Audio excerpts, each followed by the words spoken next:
Hey, what's up? It's Zach here. I apologize for the studios in an office, so next time hopefully there'll be a nice background.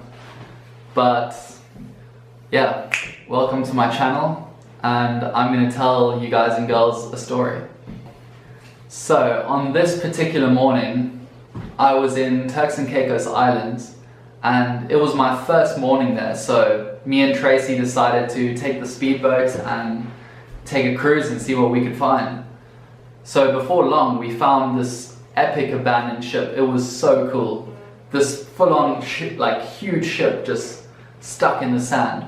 So we circled it a few times, sussed it out a little bit, and decided to come back when the weather was better.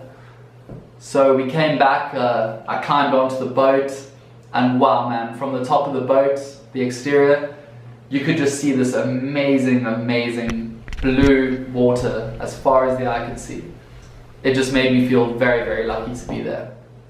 So I walked inside, had a look around the interior. It looked pretty dodgy, like an old abandoned ship. Was pretty cool. All the time being very careful not to fall through, you know, because it was so rusty, the floor could just fall out at any moment, it felt like, at least for me. Yeah, I went back to where I'd climbed up, took one last look at the beautiful boat, and hopped off into the water. And then Tracy was waiting for me there to pick me up.